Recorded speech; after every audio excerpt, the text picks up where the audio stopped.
Darkfire Audio presents Call of the Herald, Book 1 in the Dawning of Power trilogy, written by Brian Rathbone, narrated by Chris Snellgrove.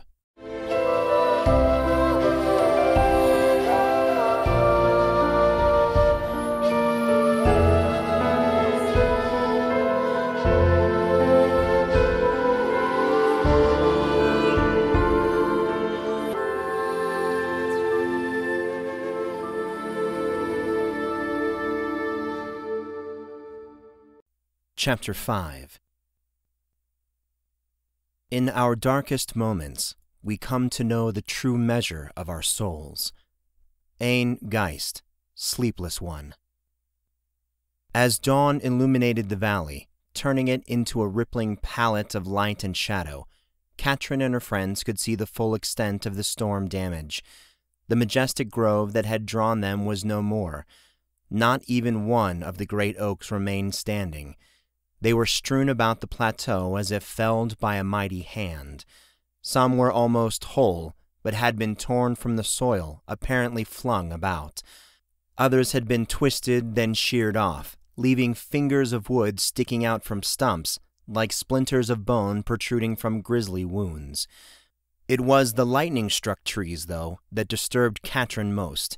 The bark was blasted off in many places, and the exposed wood was so warped it resembled partially melted candle wax. Catrin surveyed the damage, walking ahead of the dispirited group toward the place that had once been the center of the grove. Her heart was hurt at the sight of the ruination, but some morbid sense drew on her, forcing her to commit the images to memory. Since passage was hard to find among the fallen leviathans, their progress was slow, but no one spoke a word of protest.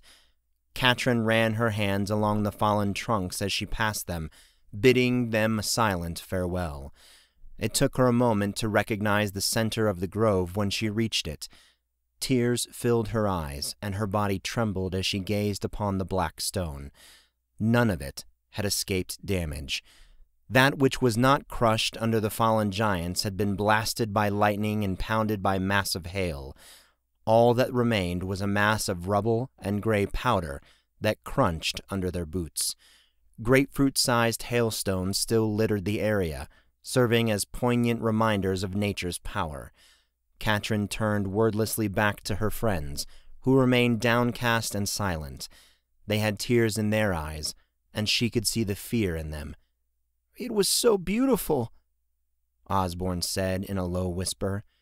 His words stung Catrin like a physical blow, and she moved away from the place quickly, trying to escape the oppressive weight settling on her shoulders. She wanted to believe the destruction of the grove was not her fault, but she found no comfort, only tremendous shame and grief. Her father had finally trusted her enough to share the knowledge of how to find his special place, and she had destroyed it. Her depression deepened when she realized it had not really been her father's place at all. Someone planted the great oaks, by her guess, many generations ago. She had entered a sacred place and, by some unconscious action, had brought about its desecration. She felt as if she had betrayed her ancestors, and she could almost sense their accusing stares on her, denouncing her. Tears clouded her vision as she stumbled through the maze of debris. When she reached what remained of the campsite, she began to gather what she could find of her gear. Chase reached her side, but remained silent for a time. "You can't blame yourself for the weather, Cat. This wasn't your fault. This was just like the storm we had 3 weeks ago. That funnel cloud did a lot of damage too, and you had nothing to do with it either," he said. Catrin wanted to agree with him. She was no goddess or sorceress with influence on the weather. To believe she was would be silly, but she still needed a reasonable explanation for the strange occurrences that seemed to center on her. She supposed her dance above the stone could have been a hallucination, but such rationalizations did not ring of truth. When she considered the appearance of the comet, the odds against it all being coincidental were staggering. Perhaps, she thought, she had just been in the wrong places at the wrong times. but things were too similar for those events to have been purely accidental. Once she and the others finished packing what they had left, Catrin shouldered her pack and looked at her companions. They looked away, and she understood their fear because she, too, was terrified. They probably believed she was somehow responsible for the devastation of the grove, and she feared they could be right. "What happened last night, Cat?" Osborne asked. "What happened to you?" "I don't know," she said, her voice shaking. "I'm so sorry. Let's go home." The others nodded and followed her wordlessly. They picked through the storm-tossed foliage, but had to backtrack several times before finding clear passage. When they emerged in the eastern clearing, they found that it, too, was littered with debris and slowly melting hailstones. The forest trail was blocked in many places, and they had to shoulder through the brambles and thorns that abounded alongside the trail. When the forest eventually thinned, they emerged into a bright and sunny afternoon. The valley ahead appeared largely untouched by the storm, and it seemed as if they were drifting out of a nightmare and back into a pleasant reality. Catrin relaxed when she saw part of her world unblemished, but the images of the grove were still vivid. Travel was easier when they were clear of the forest, and they soon approached the stairs. They descended carefully, aware that the slightest misstep could send them tumbling. Strom lost his footing once and slipped, frightening them, but he caught himself, and only loose chips of rock dropped over the edge. It took a few moments for them to calm themselves before continuing at a slower pace, and they were relieved when they finally reached the bottom. The misty air surrounding the falls drove them onward. Once clear of the spray, they found themselves at the shady spot where they had eaten lunch the day before. They stopped and ate the last of their provisions in silence. Familiar sights and smells brought Catrin some comfort, and as the group neared her home, she began to feel almost safe again. But the illusion was shattered when Benjen seemed to materialize from the shadows. He placed a finger to his lips, motioned for them to follow, and led them into a dense stand of pines. Catrin grew even more concerned when she spotted leather bags and packs stacked in an orderly pile, filled nearly to overflowing. The boys followed her gaze and seemed to come to the same cold realization. Something else had gone very wrong. "Don't have much time to talk, but I'm so glad you're here. Wendell and I guessed the storm might bring you home early.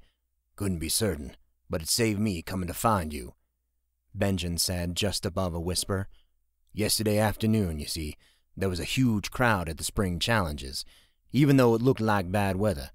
The games were over before the storm hit, but it was dark when everyone started to leave. Then a swift wind parted the clouds.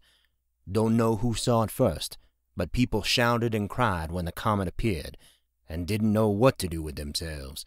They just stood and gawked and carried on about it until Nat Dersinger climbed up onto the reviewing stand.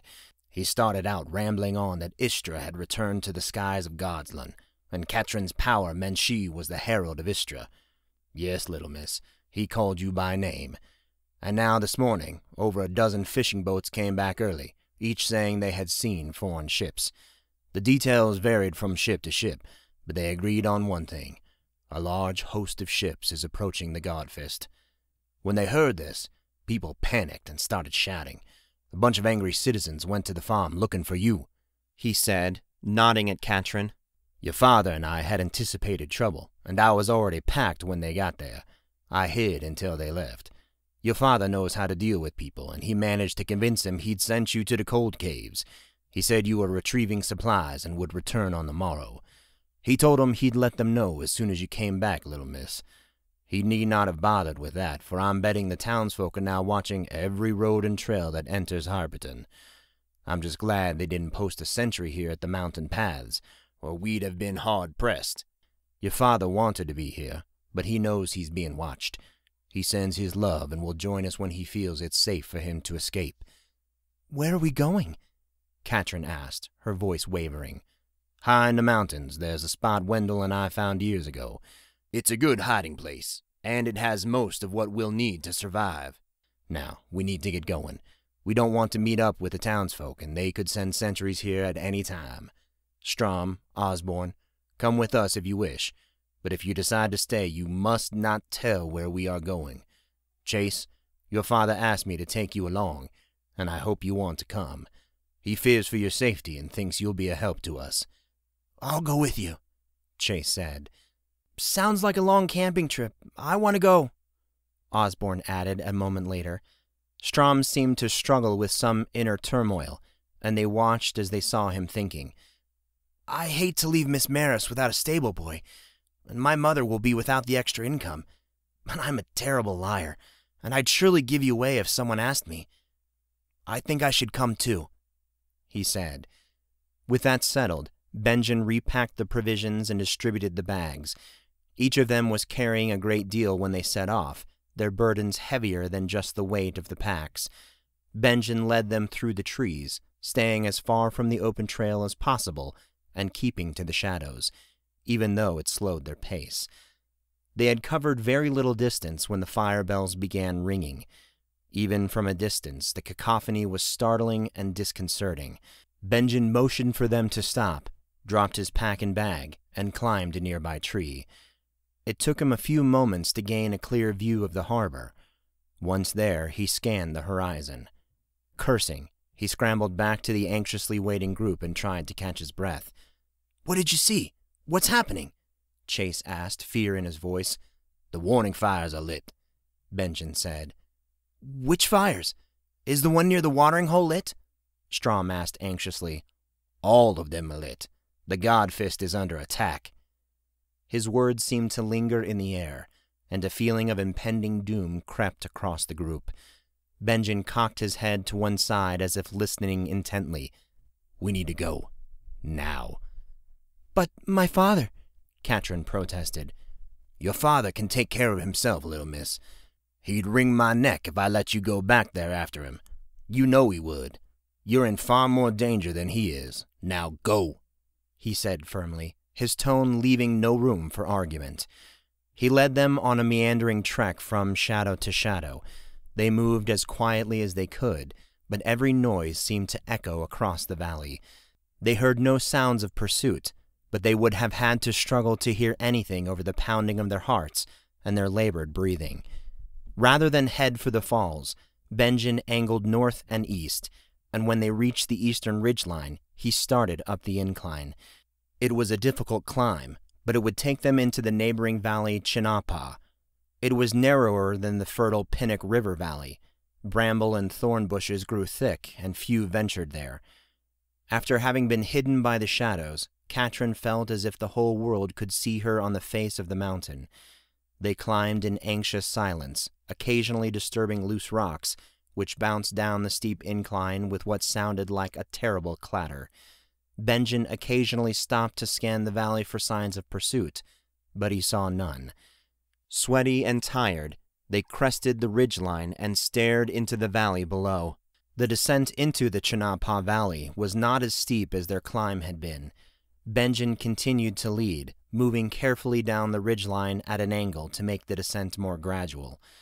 Daylight was failing them, and he cautioned them to beware of loose rock and scree.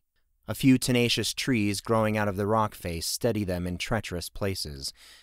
It was early twilight when they finally reached the valley floor, tired, sore, and in need of rest. I know you would all like to stop, but we have to get as far away as possible before we camp for the night, Benjen said, although it was unnecessary to tell them what they already knew. Catrin trudged along behind him, not really paying attention to where she was going, just following the body in front of her and concentrating on staying upright. She was exhausted, her muscles cramped, and she clutched her side as she walked to try to ease the aching. Staying near the ridgeline where the vegetation was sparse, Benjen seemed to be searching for something. "Are we looking for something specific?" Catrin asked in an irritated tone. She knew she sounded childish and contrary, even as the words left her lips. "There's a place up ahead where your father and I once made camp. It provides some shelter, but it is primarily defensible should the need arise." I don't think we'll be found tonight, but it's better to be prepared for the improbable, and sometimes the impossible. You'll have to trust me that it's the best place for us to stop," he said, continuing to walk. Darkness settled over them and slowed their progress. The skies were overcast, and Catrin could barely make out the moon and comet behind the clouds. She could feel the energy enveloping her, but it was strange and frightening, and she closed herself to it. Still, it pulled at the edges of her mind, promising warmth, security, and power. "Are you all right, little miss?" Benjen asked, concern clearly audible in his voice. "I'm just tired, and not feeling well," she replied, feeling guilty for telling only part of the truth, but she wasn't going to tell them about her strange yearnings for power. She wouldn't blame any of them for thinking she was a witch, and at this point, she was decidedly unsure of herself. "We're just about there. We'll be resting soon, I promise. Just a little farther," Benjen said, and soon they approached a huge split in the rock face. An enormous slab of stone leaned against the valley wall, leaving a gap several paces wide. It was open on both ends, providing 2 routes of escape. They filed into the gap and dropped their packs. Chase began to set up a fire circle, but Benjen waved him from the task. "No fire tonight, I'm afraid. It's just too risky." The others knew he was right, but that did little to improve the atmosphere. They ate a cold meal in relative silence. Then Benjen urged them to get some sleep, saying he would take the first watch. Deep breathing and occasional snores soon surrounded Catrin, but she could not sleep. Despite her weariness, she lay awake, wondering if she would ever feel safe again. From high on a hill, Wendell watched the Jean come, frozen in morbid fascination, as what looked like a wave of fire and destruction rolled through Harborton and the lowlands. He'd come here to survey the situation, to reassure himself that his friends, neighbors, and countrymen would be fine, and that going after Catrin would jeopardize no one. Watching the horror unfold before him, he was faced with a new question. Would staying to defend his homeland make any difference? His awareness was flooded with a vision of Catrin, hunted by the Jean, vulnerable and calling out for him. Never before had Wendell ever been so conflicted. He felt as if his spirit were being torn apart, ripped into pieces by a decision no one should ever have to make. He felt Elsa looking down on him, and he wept as he shamed her and shamed himself. His feet had taken him to the barn, where he had already, subconsciously and automatically, started saddling Charger. From beneath a pile of hay, he pulled his portion of the supplies he and Benjen had stashed away. From one of the bags protruded a painful reminder, a physical representation of his guilt and weakness. Elsa's sword reminded him of all the things he was not, of all his failings and shortcomings. It challenged him to save his countrymen and find Catrin. Elsa would have saved them all. Wendell found himself in the saddle, ready to ride away from his farm, his friends, his entire life. Just as he gave Charger his heels, he caught movement from the corner of his vision. Turning his mount with his knees, he saw a mounted soldier closing on a single horse cart. Driving the cart was Eliana Grisk, a woman of more than 80 summers. She was as sharp as a sword and took no guff from anyone, but she was more than overmatched. Her horse was little more than a pony, and he was weary with age. He labored to pull her at a little more than a walk, and the soldier's horse showed only the beginnings of a sweat. Wendell cried out in dismay. His mind had been made up, his course set, but now he found himself swayed. Reaching back, he grabbed Elsa's sword and released a battle cry that had not been heard in many seasons. As he charged toward the approaching soldier, he saw the look of relief on Eliana's face. She believed he would save her. Life had given Wendell no other choice. There was only one way he could ever live with himself. He had to save them all. In the darkness, all of Benjen's fears came to life and stalked him from every direction, waiting for him to let down his guard for even a moment. He was soft and slow with age, and he was unprepared for what lay ahead. Too long had he lived an easy life, forgetting the lessons his father and grandfather had taught him. He had always thought there would be time to prepare, time to train his children to face the coming storm. But now the storm had come early, and his work was not even begun. Things most people thought of as legend were now here as flesh and blood, wood and iron, pain and fire. The masters had always said it would only cause a panic if the truth was known to all, and thus they kept their knowledge hidden. The citizens of the Godfist would pay for the master's folly, and his.